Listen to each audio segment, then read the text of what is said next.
Nuestro saludo al señor Ministro de Agricultura, al representante del Ministerio de Hacienda y felicitaciones a la senadora Sandra Ortiz por su excelente exposición que nos ha hecho, y también nuestro saludo a los demás citantes de este debate, José David Name y Didier Lobo. Pues yo comparto lo que ha dicho el senador Robledo, de que hoy estamos recibiendo una mala noticia a los colombianos.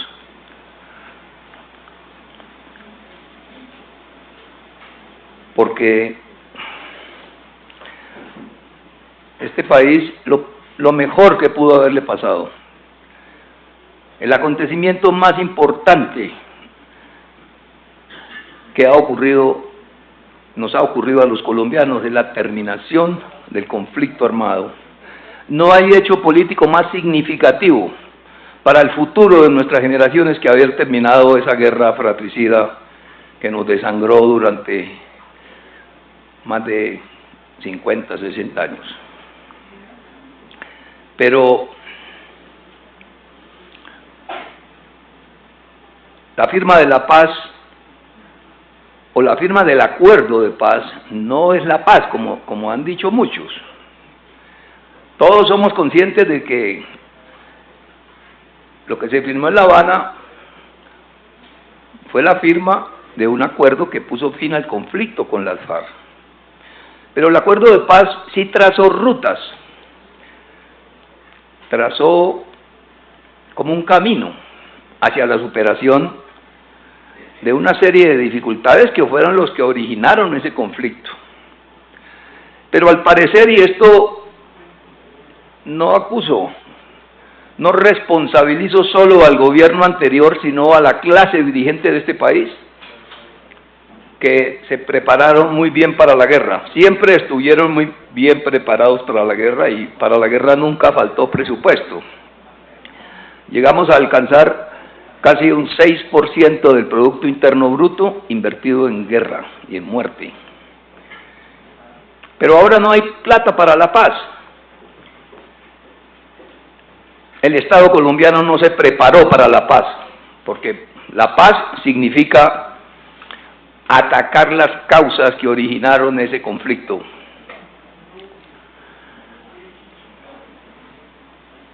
El Plan Marco de Implementación, un documento del COMPEX, dice, en lo relacionado al primer punto del acuerdo de paz hacia un nuevo campo colombiano, reforma rural integral, lo siguiente: el esfuerzo financiero de mayor envergadura en el posconflicto deberá concentrarse en las acciones a tomar para implementar el punto 1 del acuerdo.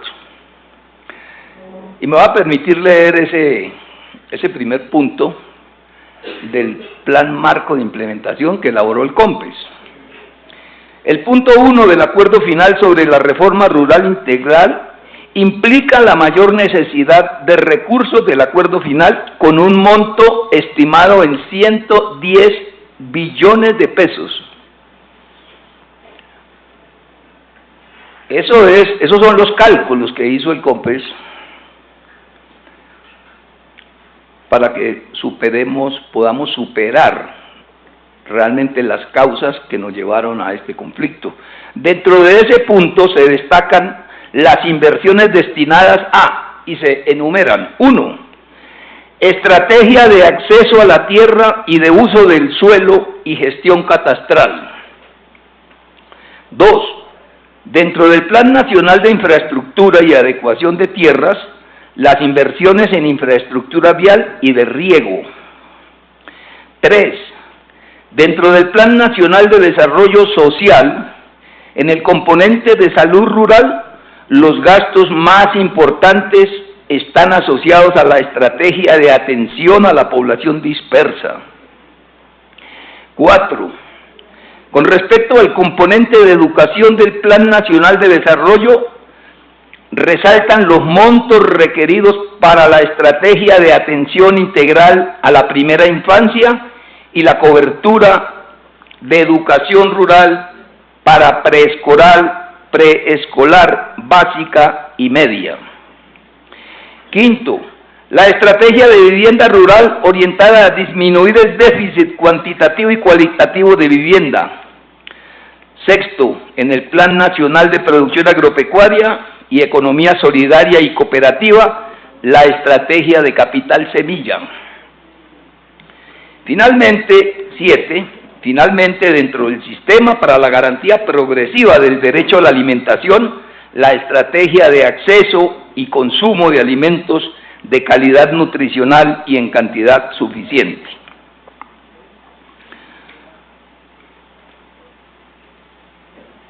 Uno puede que no esté de acuerdo con la firma del acuerdo de La Habana, puede que tenga diferencias, hay gente que no ha leído estos acuerdos y sin embargo no los comparte, pero yo les pregunto, ¿quién puede estar en contra de esta estrategia? De que aquí está consignada una hoja de ruta para ir superando problemas realmente que nos van a conducir a una paz estable y duradera. Estos acuerdos, esto que está consignado aquí, ahí no hay ningún beneficio para las FARC. Ahí lo que estamos es proyectando la solución de un problema que va a resolver una situación calamitosa, muy difícil, que es la de los campesinos colombianos. Porque si queremos ser responsables, tanto los sectores del establecimiento como los sectores de oposición, tenemos que reconocer que si hicimos una guerra de 53 años, que nos costó tantos muertos, de lado y lado, yo vi morir a mis mejores amigos, a los amigos de infancia, y seguramente también vi morir muchos soldados y policías defendiendo un sistema y un estado de cosas que es injusto. Pero tanto los nuestros como los que murieron de la contraparte, lo hicieron pensando en que cuando hubiera paz, pues esto iba a mejorar, hombre. Yo creo que esa fue la esperanza de todos, y por eso las acciones que se consignan en ese plan marco, celebrado o firmado entre las dos partes, pues no son acciones aisladas, sino que están dirigidas a superar esa escandalosa cifra de desigualdad que hay en el campo colombiano y que es el origen de esta confrontación, o de esa confrontación que tuvimos durante tantos años. Uno se pone a pensar, la encuesta nacional de calidad de vida de 2011 nos dice que el 53% de los hogares rurales en actividades agropecuarias no tienen acceso a la tierra. 53%, por Dios. Y en materia de concentración de tierra, el Censo Nacional, ese mismo Censo Nacional Agropecuario de 2014, encontró que el 74% de las unidades productoras agrícolas tienen menos de 5 hectáreas, pero que además el asunto de la concentración de la propiedad de la tierra pasó del 29% en la década del 70 al 70% en 2014. En otras palabras, el tema de la concentración de la propiedad de la tierra, lejos de disminuir, antes por el contrario, ha ido aumentando y ha hecho metástasis. Y bueno, no todos, pero muchos sabemos que buena parte de esa concentración de la tierra se ha hecho por medios ilícitos, a través de la violencia. Y con esto no quiero mortificar a nadie, simplemente es una realidad que el país conoce. Esa es, o fue, una de las causas principales de que nosotros hayamos vivido matándonos aquí durante casi 2 siglos, porque en Colombia no solamente hubo esta guerra, hay 42 guerras civiles y todas tienen en el trasfondo la injusta distribución de la tierra, la violencia en Colombia siempre ha terminado por beneficiar a unos en tierras y despojar a otros. Hay casos tan aberrantes como que venga el señor ex presidente de la Corte Suprema de Justicia, el doctor Pretel, a decirnos que él compró una finca de 63 hectáreas, con árboles frutales, con ganado, con alambrados, con casas, con carretera, por 5 millones de pesos, y que él no sabía. Así, de esa forma, se hizo a la tierra mucha gente en este país, usando la violencia.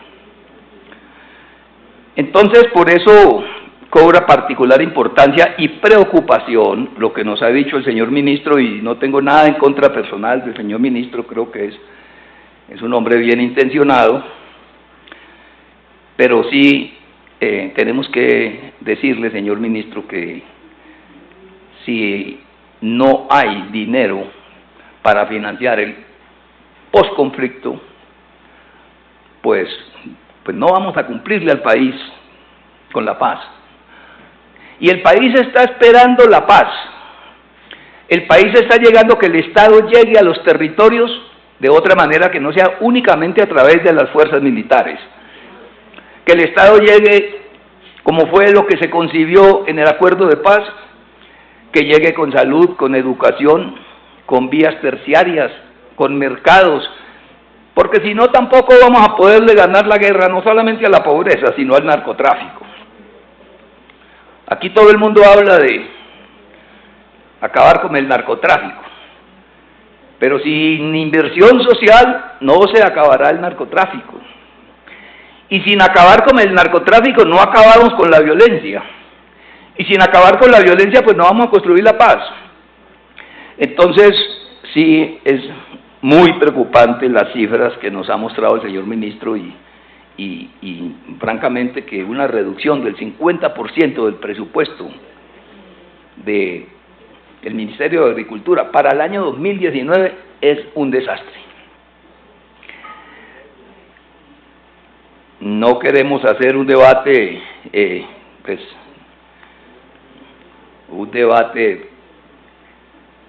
hay que darle la oportunidad a este gobierno de que avance, pero como han dicho otros senadores que me han antecedido, no vemos en la propuesta que nos ha traído el señor ministro como salida, como una salida a esta cantidad de problemas que tiene el campo colombiano, cuyo principal problema es la falta de tierra para casi la mitad o una inmensa parte. Gaitán hablaba alguna vez de que este país, hay un país político y un país nacional. Ese país nacional es el país real, el que está allá en las regiones. Ese país, ¿cómo es posible que haya casi 2 millones de campesinos que han hecho destajo de su tierra, han colonizado la tierra, habiendo fincas a hacha, porque en muchas de esas regiones que hoy están cultivadas de coca, las vimos hacer a hacha? En ese tiempo no había motosierras, pero toda esa gente de la Uribe, de Mesetas, del Guaviare, toda esa gente nosotros la conocimos llegando con una mano atrás, sin ayuda de nadie, con un hacha. Ahí criaron sus hijos, y después llegó el narcotráfico.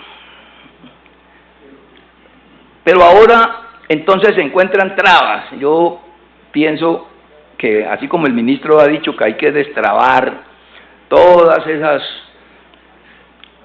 esas arandelas, toda esa maraña jurídica que tiene el INVIMA, pues también hay que quitar esa maraña que impide que se formalicen esas tierras y que la gente tenga su título de propiedad para que pueda acceder a los beneficios del Estado. También vemos con preocupación que pues esos institutos encargados de de hacer concreto el acuerdo de paz, también están siendo desfinanciados. Y entonces uno dice, la Agencia Nacional de Tierras, todas las instituciones que se crearon, pues sin finanzas, sin presupuesto no van a poder hacer nada. Entonces sí queremos dejar esa preocupación, señor ministro, de que el gobierno del presidente Duque tiene que buscarle una solución a ese problema. Y que los acuerdos de paz son un compromiso del Estado y que el Estado tiene que cumplirlo si queremos entre todos construir la paz. Este no es un problema ideológico, esto no es un problema que se resuelva con sectarismos ni con dogmatismos, es un problema pragmático, muy concreto. Y es que cuando uno llega al gobierno, pues tiene que buscar soluciones. Finalmente, quiero decir que es angustiante realmente, angustiante, muy preocupante, evidenciar la inconsistencia del proyecto de ley de presupuesto general de la Nación.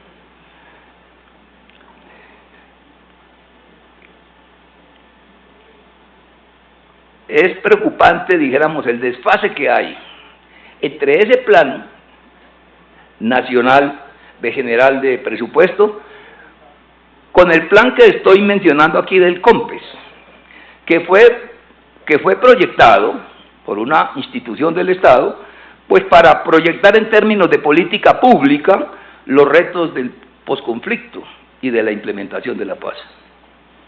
Muchas gracias, señor ministro.